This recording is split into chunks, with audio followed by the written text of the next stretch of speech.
Excuse me. Hello. Thank you. Ladies and gentlemen, please join me in welcoming our webcast viewers. So you're all being cast right now. Again, my name is Pam Warren, and I'm a Vice President with the Canadian Club of Toronto, and your host today. Viewers, thank you for joining. As you know, our club does a great job at providing a forum for business, political, and cultural leaders to share their ideas with us. In developing our programs and events, we strive to ensure not only a diversity of perspectives, but of speakers as well, and today's panel is a great example of that. I would like to acknowledge the generous support of today's sponsor, Mars. I had the pleasure of sitting with Lecan today, and I think there's a whole table here of Mars folks. Thank you.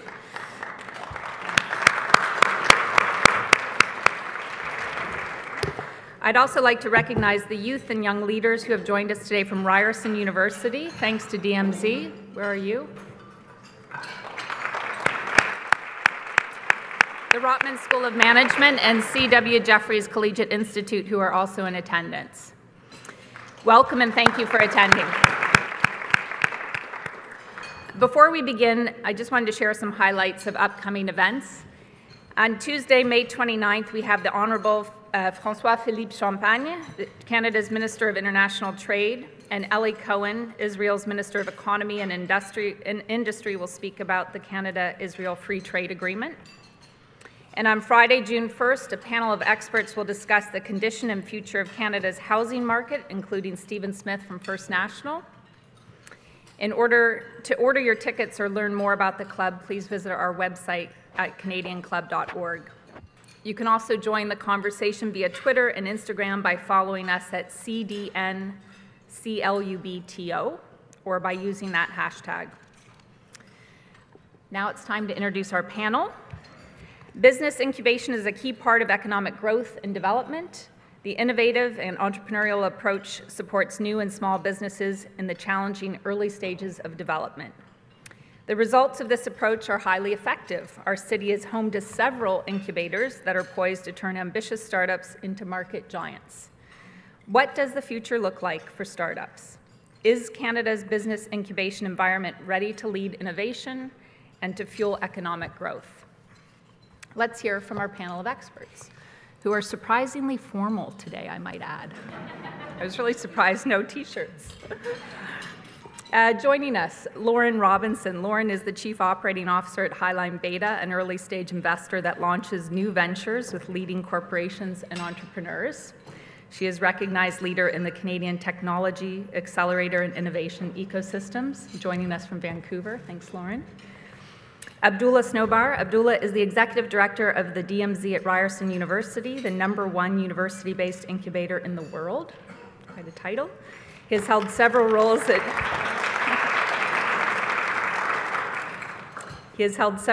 at Ted Rogers School of Management at Ryerson, the Canadian Armed Forces, and major hotel chains. Salim Teja. Salim is President Venture Services for Mars, where he leads the overall strategic direction of Mars's venture services areas. Salim is an experienced entrepreneur and active early-stage technology investor. Thanks, Salim. And moderating our panel is Amber Kanwar. Amber is the successful host of Business News Network's flagship morning show, The Business Day AM, and co-host of CTV's The Disruptors. She has interviewed CEOs of major companies, startup technology entrepreneurs, fund managers, politicians, and thought leaders. So please welcome Amber.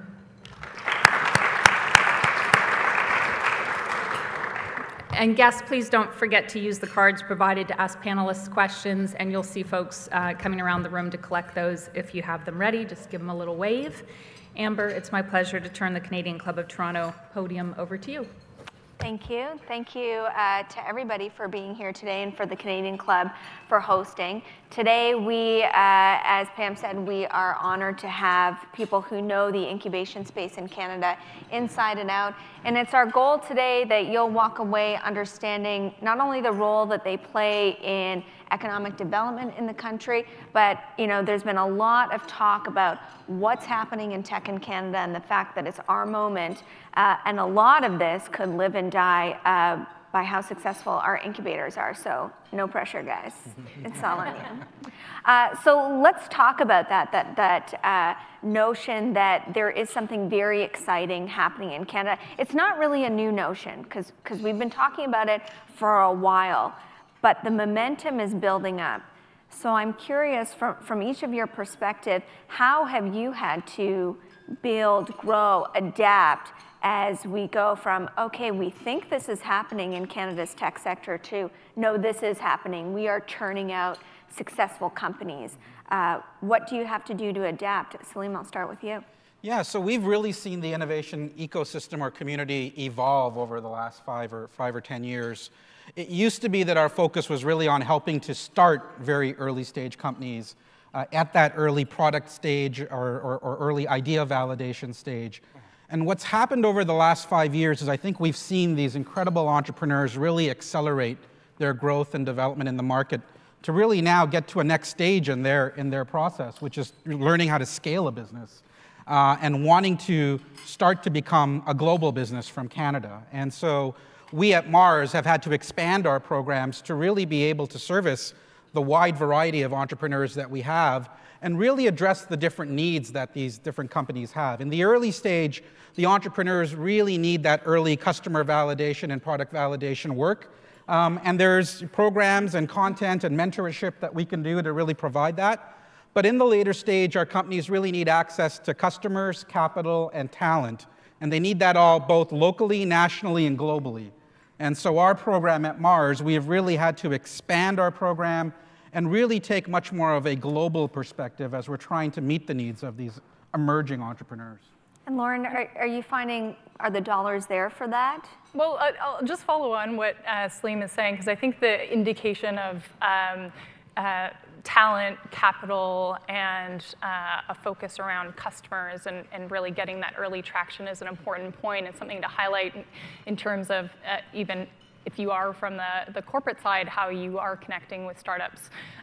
Within our model, we've run a number of different accelerator models, funded over 60 companies across Canada, and saw with earlier models that the model to support founders and startups actually had to evolve like the startups that we're supporting ourselves. And I think that's a key theme among all three of us in how the model has shifted.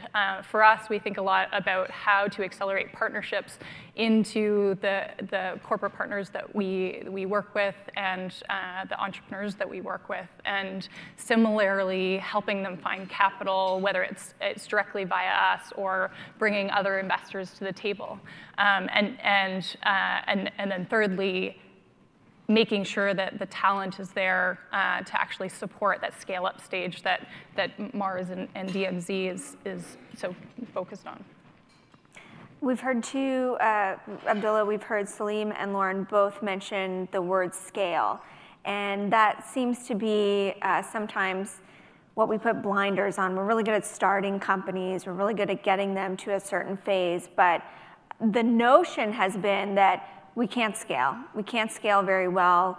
And ultimately, these companies falter at that scale-up stage or they get sold.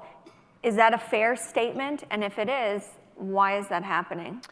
So I think it's important to recognize the fact that Toronto is probably one of the best cities in the world to help build companies right off the bat. But in terms of scale, it's not necessarily there yet.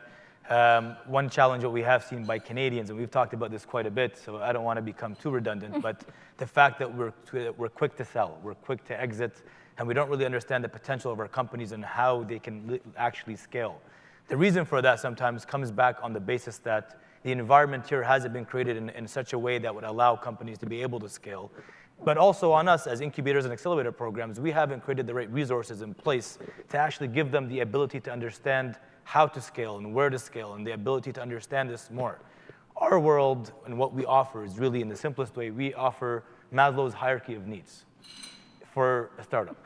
A place to eat, work, and access coaches and everything else. So it's the most simple things that they can actually access, we got to be able to provide. On the scaling component, we consider ourselves the DMZ now. We've had to take many different pivots And within those pivots, we've had to iterate hundreds of times. And through that, we learned that one element that's missing in the Canadian ecosystem is around scaling. And we now consider ourselves a playbook for growth. And what that means is focusing heavily on revenue and sales. How do you get companies validated in the marketplace by actually getting their product out there before even trying to raise money? We know that money is not going to be everything. Money follows good ideas and not the other way around. So we were very keen on seeing an approach around that, a strategy around that would be wholesome, but scale is an extremely important one to make sure that we're not losing people from the country going down south, or we're not losing people and selling out quick and selling out short, and being able to really see the full potential of a Canadian startup to become, hopefully, $1 billion operation. Now, is part of that our tolerance level for failure? Are Canadians perhaps too intolerant to failure, that we view it as a badge of dishonor versus a badge of honor, as many people have talked about it being south of the border? I wonder, would the investor base, would the talent base in Canada be as comfortable with a company like Amazon, which has been around for 20 years and has turned a profit maybe a handful of times? Would the market have been there if this was a Canadian company to support that? Ultimately, Amazon continues to be disruptive. Do you think Canada would have supported an Amazon-like company? So I think there is something cultural to our risk profile and our ability or our need to fund real businesses rather than experiments. And if you think of a lot of these big companies that started off, they were largely experiments. And I think you need a certain business culture that is comfortable with that type of risk.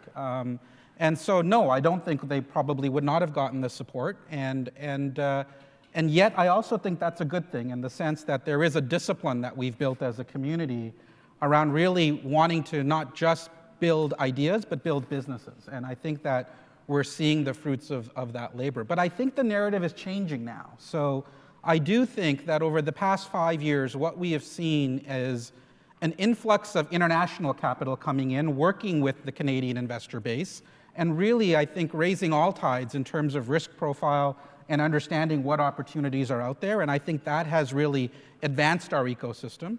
I think we've seen now international corporates coming into the market. They've identified Toronto as a city that they need to be at to regularly scout new companies and new technologies, to do pilots, proof of concepts, and licensing deals. And so the awareness of the city from a customer standpoint is growing.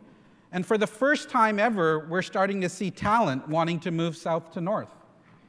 Just think about that. We've always been talking about this brain drain, but given the geopolitical environment right now, the amount of international talent now that is looking to Canada as a place to call home, as a place to use their skills, is just, it's growing exponentially. And I think we have a unique opportunity, a unique window to capitalize on really bringing in this incredible talent and again, raising all boats. And so, I think we're in a unique time right now where I think the perspectives are changing. People have talked about that happening. I remember covering that in the US election.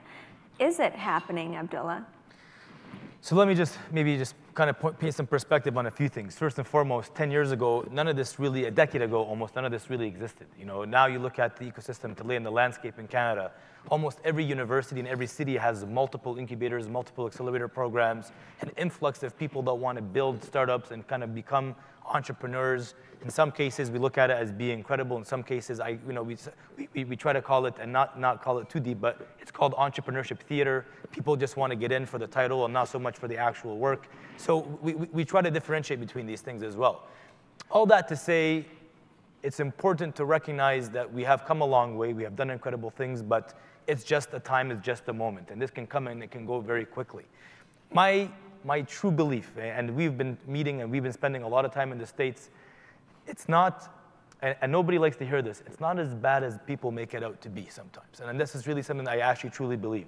For Americans in the States, if you think about what the administration is doing there today, their complete policy is really around giving more access and opportunity and resources to companies in America. So you have to think about that for a second. We're not, the competition isn't going to leave America to come to Canada because they're actually being given more resources and more incentives to stay because they're growing the companies from within. So what that does to us as a nation, as Canadians coming up on this innovation play, we have to be able to realize and understand that the competition is quite close, and we don't want to get too comfortable with these things. So we have to get active, we have to get serious. And from an investment perspective, we do not want to be just follow-on investors. We should become lead investors. There should be greater incentives created by government. There should be more of an effort done by the corporate environment here in Canada to kind of take the lead on these things. And rather than seeing our companies waiting for international investors to come through and actually kind of take the first chance at them, how do we as Canadians actually build an environment and a culture that's going to be able to kind of become the leaders and the initiators in some of these things rather than wait? So I want to kind of just come back on the basis that it's tough to keep pointing on the fact that America and the Trump administration is going to be a great opportunity for us, because I think that moment it's come. But we can't keep talking about that in the basis that it's going to be our chip in the basket the whole time. Moments come and moments go, and I think this moment has now arrived, and it's the biggest it's ever been.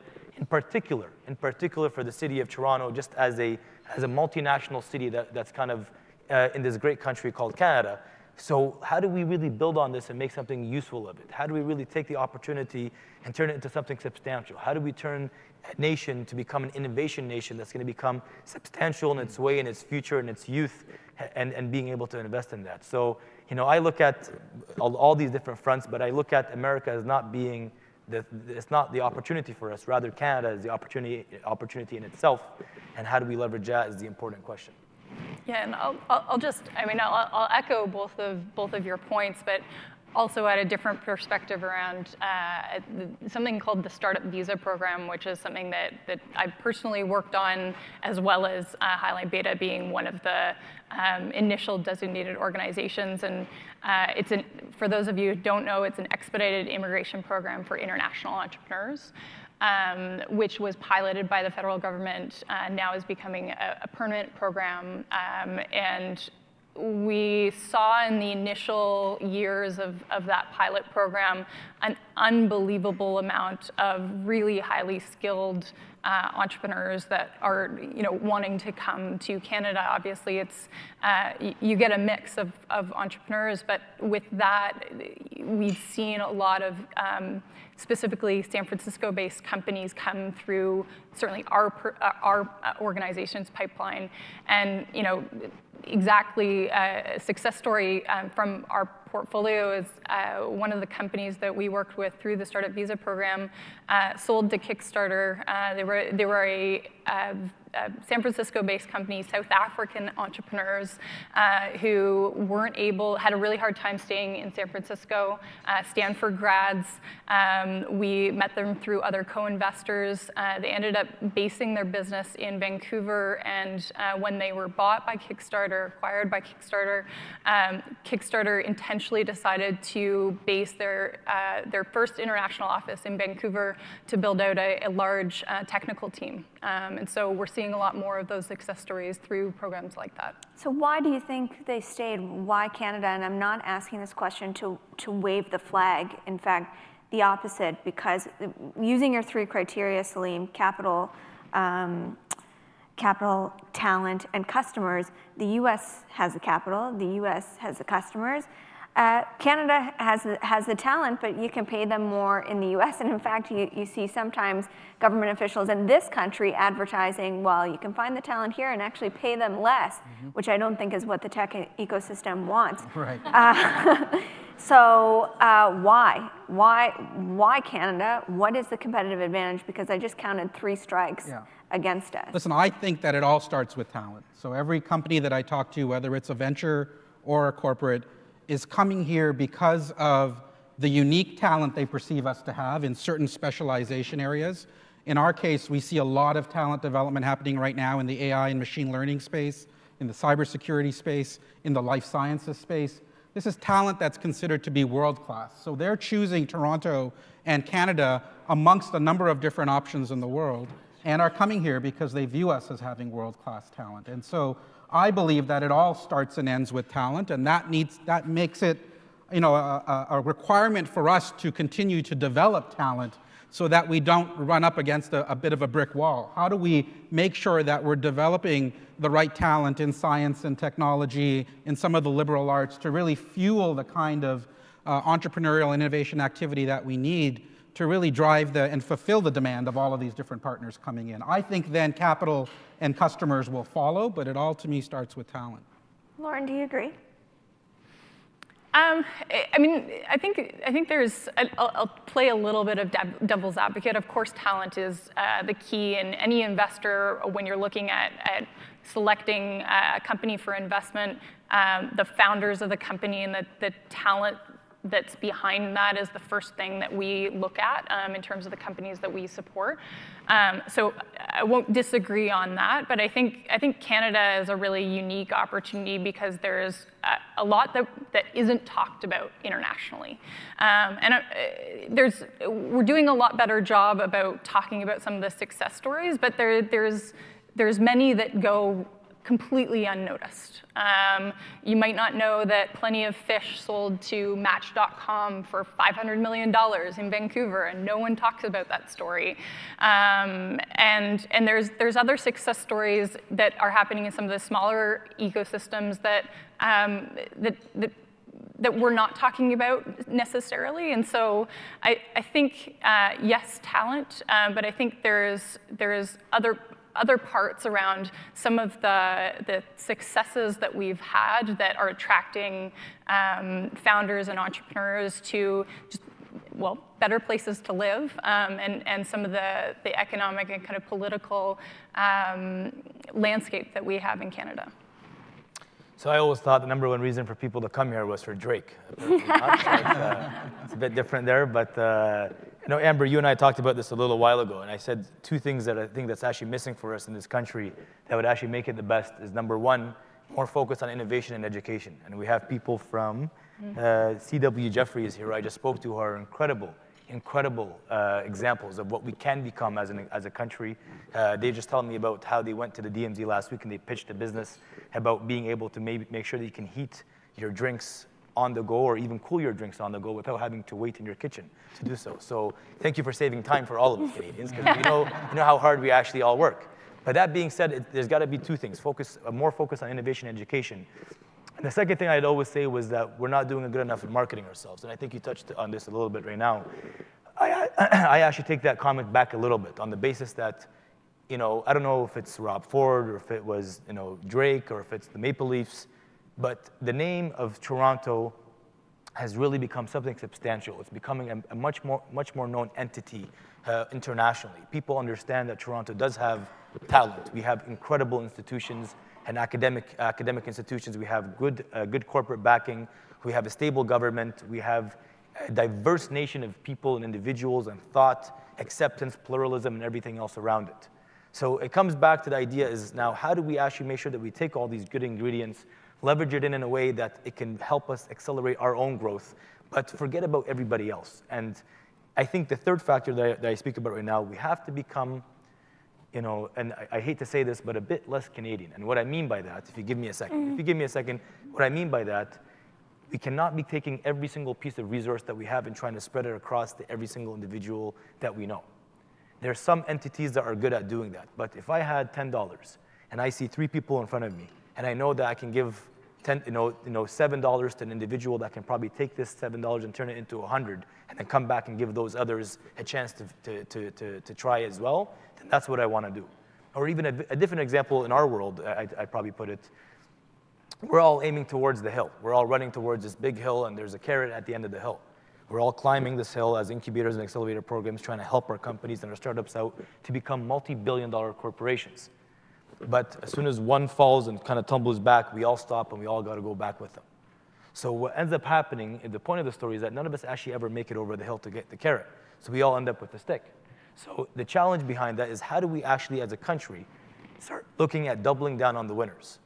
And the harshest term of it, how do we start feeding the winners and starving the losers? How do we start making sure that we can double down on areas as incubator? This is our world, by the way. I'm not talking about all the other spaces. How do we start taking what we have and making sure that what we're giving, the resources that we're putting into our talent, into the people that will make this country bring on new Amazons, new Googles, new Airbnbs, it doesn't matter what it is, but Canadian born and bred are being focused and supported from the get-go. And in some cases where we do want to spread the wealth, there are some incredible organizations right at home that are able to do that in supporting our talent. And one example is the Ontario Trillium Foundation, the largest grant providing organization in this country. And what they're doing is giving access, empowerment to build communities. And it's quite incredible to see what they're doing. And that's their job, is to be able to spread far and wide. And then it comes back to us to be able to focus. Name of the game has got to be focus. I'm just going to agree with that. But like, I couldn't agree more on the double down on winners. And I think back to the culture perspective on, are we too nice as Canadians? I think I was remembering back as I was thinking about this panel to a panel that I was on for Startup Canada in 2015. And we were talking about how does Canada's innovation ecosystem evolve? And I remember talking about, we need to triple down on the winners. Yeah. We need to quadruple down on the winners. But I think within the Accelerator Incubator landscape, there's something like 140 models in Canada. Wow. And I think something that I'm seeing and have seen both through my role in Highline Beta and also on the board of the National Angel Capital Organization that supports angel accelerators and incubators is there is so much duplication and noise for entrepreneurs that are wondering, where do I go to get support?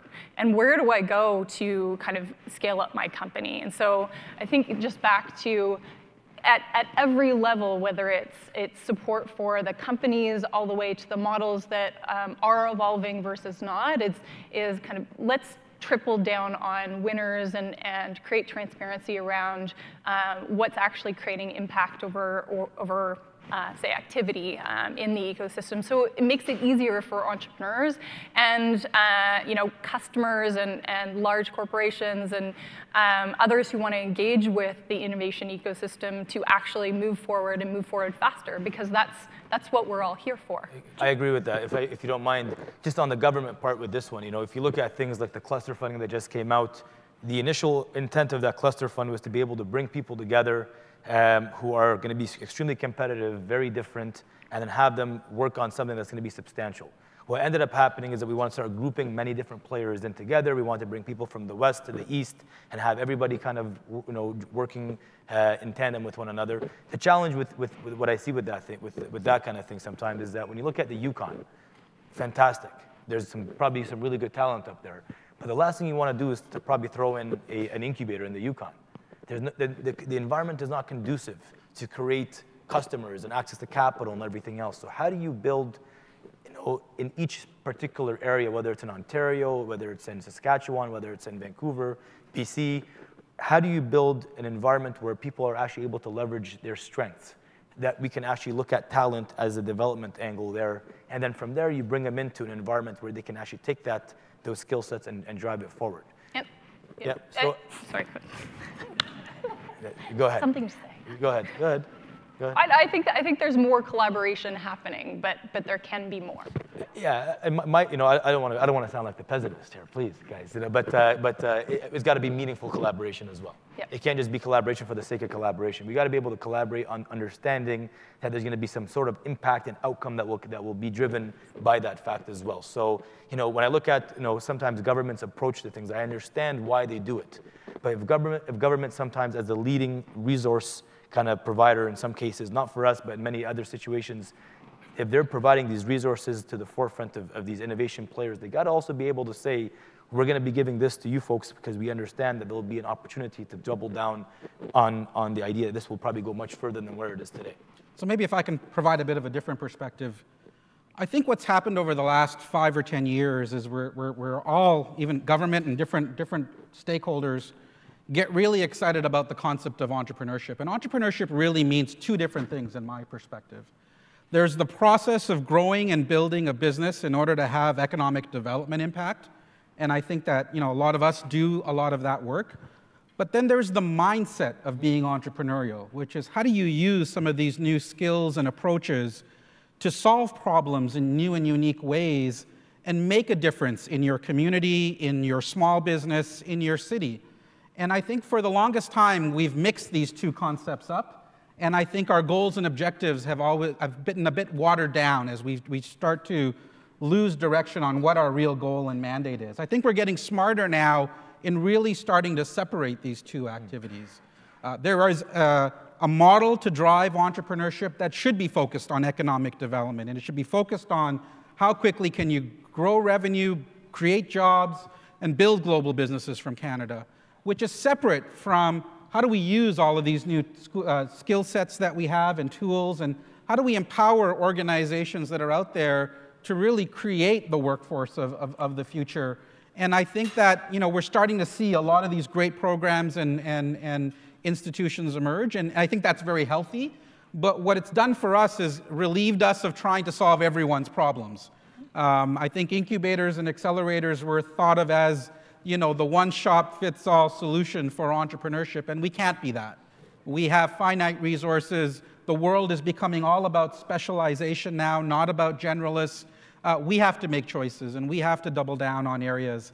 And yet, at the same time, I think we would all agree that we need to make sure that we're creating the right kind of innovation community that we want, one that focuses on diversity and inclusion, one that doesn't leave people behind, people who feel overwhelmed by this pace of change that's happening, and they're starting to feel anxiety around being left back, or how do they participate? And I think we as a society need to think about all of these different variables as we're thinking about how we become more entrepreneurial. And so hopefully we get a bit more specificity around our objectives and our goals. We have a lot of amazing questions from the audience, and I want to get to those. One of them center around the word incubation. I mean, the definition of it is, trying to keep something fragile alive in a warm, cozy space. But given that we need to, learn to be comfortable with failure, I think somebody actually used the term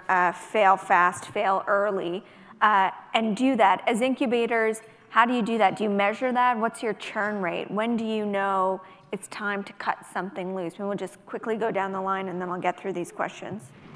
Go ahead. One of the important points is maybe just to quickly define accelerator versus incubator, because the group may not know. On the accelerator side of things, there's a couple of key elements that differentiate accelerator versus incubator, and that's typically funding, a shortened period of time and a finite period of time, and set kind of programming and resources. And incubators do similar things, but typically without a finite period of time and without funding. One of the things that we typically talk about is accelerating outcomes. And within whether it's any of these models, failing fast or getting to an outcome is certainly what I think all of us try to celebrate in getting to the best outcome, because a lot of the time through the portfolio companies that we've supported, we've actually had great success in our companies getting to an outcome, whether that's positive or negative, and then rolling back into another company that's at the DMZ or Mars or is scaling up fast and contribute to a growth story for Canada. And that's ultimately overall success for us. Yeah, similarly, we use the term accelerate growth or accelerate failure. And I think both go hand in hand. People are coming to the DMZ because they entrust that we can help them along their journey and make sure that they understand what they're doing and how they can grow and how they can change and how they can pivot. And for us, we also got to realize the fact that when people come to the DMZ, these are individuals who are when we started off initially as an organization, we were heavily focusing on students of the University of Ryerson. And then we started to evolve. We became essentially an open space for any entrepreneur that fits our pretty competitive criteria process right now. But when we look at it, we always say these are individuals who are coming and they're putting their entire financial livelihood on the line. They have families at home, they're working day in, day out. It's not fair to them and it's not fair to us really to kind of give them this false expectation that they're gonna do well. So we have to help them realize the fact that they gotta fold, they gotta fail fast, fail forward, if that's a good term to use, and kind of get them onto the next thing. The beauty behind the people that we see failing is that when they're in an environment like an incubator or an accelerator program, they're able to actually leverage their talent, their network, to go and join other companies. Sometimes if they have the heart for it, they're able to go back and start something different. And then when they're ready, they join an incubator, an accelerator program. And in some cases, they just realize, it's not for me. And that's okay, by the way. I don't think we want to build an entire country where every single person wants to be an entrepreneur. You know, it'd be a disaster if that was the case. You still need people to work in some cases in corporate. So it's good for people to take a chance sometimes and just figure out that we want to go learn more about this entrepreneurship world, not the mindset, rather the actual, the building of an actual business. And if it doesn't work, like it didn't for me, as an example, I tried building a company focusing on group buying back in 2010, and it was a horrible disaster. So I got out of that, and here I am today helping entrepreneurs now trying to build their companies. But it's a story, and these are the realities of things as well. And one of the things just to add is I think even accelerating outcomes into taking entrepreneurial skills and mindset into larger organizations, we're seeing more and more important as we build out the full innovation ecosystem. So from very small company all the way to some of the largest companies in Canada, I think that's really important as well. And I think I would agree with all the comments. I think the concept of efficiently testing and building and learning, I think, is important for every entrepreneur to understand how to do and really validate their thoughts. I think we at Mars have to take a bit more of a nuanced approach because we are also working with science-based entrepreneurs. So folks in the health and life sciences space or the clean tech space where it's not easy to fail fast. You're not going to learn anything in 2 months or 3 months. Yeah. And so it is a longer process for company building, and we have to take that into account as we work with the different communities that are involved in our company building process. Okay, one of the other questions, there's been a lot of talk about Amazon's second headquarters in Toronto. As incubators, how do you think about that? Is that good or bad? Do you worry that might put a chill on entrepreneurship? I could risk everything, or I can get a nice 6-figure job at Amazon. Should we take a vote, like thumbs up, thumbs up, thumbs down, yeah. And one sentence, why? Here, this is my vote right off the bat. Yeah, I'm down? So that's clearly, a side thumb. I don't know what to do with that. I'm like side, like kind of like, yeah. Okay, why? I'm not crazy about it, actually. And maybe I'll start off with this one. I'm very opinionated about the Amazon piece. And I think coming to the city of Toronto and them really putting out this extremely smart and very strategic bid to look at which cities want to come in. Toronto, I think, did a really good job, first of all, in being able to get itself out there on the map, being one of the only non-American city out of 20 cities that were actually shortlisted to be considered for the HQ2 for Amazon. That being said, my thoughts around Amazon coming to this great city called Toronto, where we are in our moment. One of our biggest assets is our talent. One of the most trending and growing sectors is the tech sector. Incubators are growing faster than ever before, and the thing that we're striving and hungry for most is talent still. So how do you expect to bring on a multinational corporation that's worth billions of dollars, bring them to a place like the city of Toronto, and they want to create 50,000 new jobs? I have no idea when they want to roll them out, but they want to roll them out. 50,000 new jobs, and they want to start giving these folks beautiful, hefty, fat salaries that startups just can't actually afford right now. And you want us to compete. Now, I'm not saying competition is not good. As a matter of fact, I actually promote competition. But the last thing you got to do is to give a carte blanche to Amazon to come to the city of Toronto to try to open up their shop here and take away all the great Canadian talent that should have been left here in Canada to build the next Amazon. So imagine this. We're actually going to be giving up all of our talent to build it in Amazon, but losing it. And this is a contentious point, but I know half the room probably disagrees.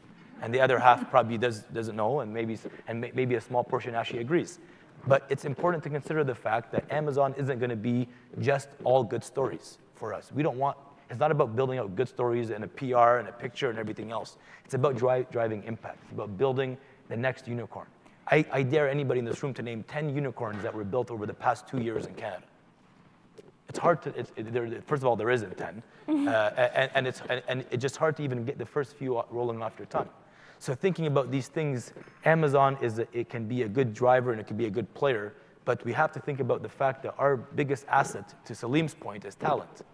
And if we start giving that away, then we've actually given away our entire ecosystem in being able to build it. You had a thumbs up, I'm going to hand it over to Salim now, and I'll come back after. And I'm going to take the counter perspective. I think that if we want to be a world-class city and compete against other world-class cities in the world, we have to attract opportunities to us. And is it going to cause a talent crunch, a space crunch, a capital crunch? Yes. But if we actually want to compete globally in the world, I think we have to figure out how we're going to solve these challenges to become a region where we can attract these kinds of opportunities. You know, when I spend time in Tel Aviv, when I spend time in London, when I spend time in San Francisco or New York, they're not complaining about all the big companies coming in, sucking up all the resources and leaving nothing for the startups. They're all finding a way to make it work. And what they're finding often is that these large corporates come in, they scale up an incredibly talented technical workforce who often get tired of working at these big companies and then become startups themselves. They join a startup, they start one themselves, and you start to create this really interesting cycle of talent, which I think is important for any innovation city to become part of. And I think that, you know, it doesn't just stop with Amazon. You should see the conversations we're in the middle of with other global corporates that want to come here and do big things. It's not going to stop. People are in love with Canada and with Toronto, and I think that if we can create jobs, if we can build technical capability for our amazing students and professionals that are in our sector, it's going to help us grow and compete globally. And so I think we have to stop being protectionist, and I think we have to consider how do we compete in this new world where borders are starting to mean less and less. Salim, if you don't mind. Personally, I'd rather stop being the source and be the destination at this point. And I think what's been happening far too much is that we've been seeing people and we've been offering up our talent as a way for people to be able to grow and scale their businesses, but we haven't been thinking about what's been happening on the ground in Canada. If I may, please. I'm not saying Amazon is bad for Canada. I'm just telling you right now, we are not ready for it at this point in time because there are many different factors that have to play in before we're actually able to welcome a company that's as large as Amazon. And you have to keep in mind, when these people start working for these giants called Amazon, what happens when they want to get their promotions, their big jobs afterwards? They're going to go where? Down south to HQ1, because HQ1 actually exists. And it's not in Canada, it's in America. So that's the first point we have to think about. The second thing is I am completely not against the idea of big corporates coming to Toronto. As a matter of fact, when Google announced, or Alphabet announced that's going to be having Sidewalk Labs in their first smart city in the city here, it's fantastic. Why? They laid out a clear strategy about how they're going to be working with the startup community, how they're going to invest in the startup community, how they're going to be able to leverage the products and the services that's being created out of the city of Toronto, rather than trying to bring companies from down south back up to Toronto to use that. So you know who the largest investor in Canada is over the last year and a half? Is Amazon investing in our startups. How many of you have heard of a company called Ecobee? A really great venture here in Toronto that's building a competitor to Nest, has raised over $100 million, and their biggest investor is Amazon. So I think that they are starting to do these sorts of things. I think that we have to find a model where we can take from them but also give, but create ultimately a virtuous cycle where we can be globally competitive. You know, I see it happening in Tel Aviv. They figured it out. They have hundreds of corporates that have set up massive organizations that are training engineering talent, and they've figured out a way to coexist. So I think we got to spend the time to figure out how can we make it work, because these opportunities won't last forever. And I think that what we've got to figure out is how do we stop being a sales and marketing office for a global company, and how do we become a key engineering and strategic destination for these organizations so that they're investing in the talent, they're investing in programs, and they're ultimately growing the ecosystem. Lauren's the tiebreaker. I'll just, the quick snapshot is, obviously you can see this is a multi-level and layer question and answer, and it's gonna be important to find what's the short-term impact and what's the longer-term impact. I think a lot of what Salim is saying around longer-term impact and cycle back into the ecosystem and into some of our growth stage companies is really important. But I think what Abdullah is saying around the limit of talent right now is something that's it's facing all of us. And so just from a cross-Canada perspective of what we're seeing in Vancouver, and you're seeing some of the large office building. I mean, WeWork is something that's opened up in Vancouver. Amazon took on 4 of the 5 floors in the first building of WeWork. And you're seeing a lot of the impact into the space. But for a large part, Vancouver is looking at the entrance and continued commitment of Amazon to the community as a really, really positive commitment to growing the ecosystem and making it a global superpower, and how we build and scale ventures that can be globally relevant and globally scaling, but headquartered in Canada. And so that's very much my view. All right, a lot of people want to know more and want to know specifically how do they get involved, if they're an entrepreneur with an idea or if they're looking for a mentor. So just quickly, the best way to get involved with any of you. To enroll in our program, just go to our website, marsdd.com. We have a program called Venture Services. If you're an entrepreneur with an idea, you can apply there, and we'll guide your application then through our process to the appropriate program. We work with entrepreneurs and companies that are directly relevant to the partners that we work with. And we'll be rolling out a number of different programs over the next couple of months, but reach out to info@highlinebeta.com. And we have 3 different stages: ideation, validation, and acceleration. If you want to learn more about those, go to dmz.ryerson.ca and you can apply there. Very competitive process, though. Ladies and gentlemen, please give it up for our panelists and their ideas.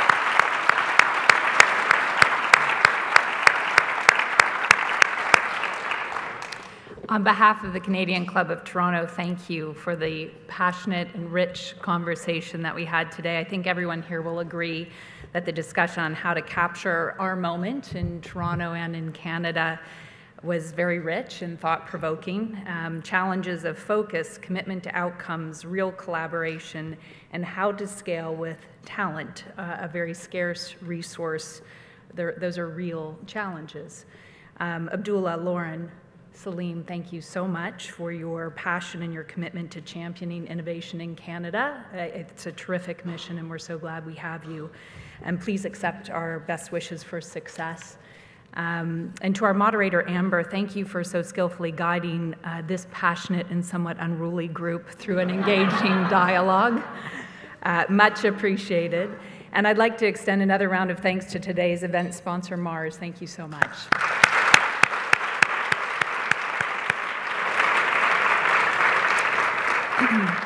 Finally, we'd like to thank MediaEvents.ca, Canada's online event space, and VVC for live streaming today's event. And to learn more about the club, please visit us at canadianclub.org. Thank you for attending, and look forward to seeing you again soon. Have a great afternoon, everyone.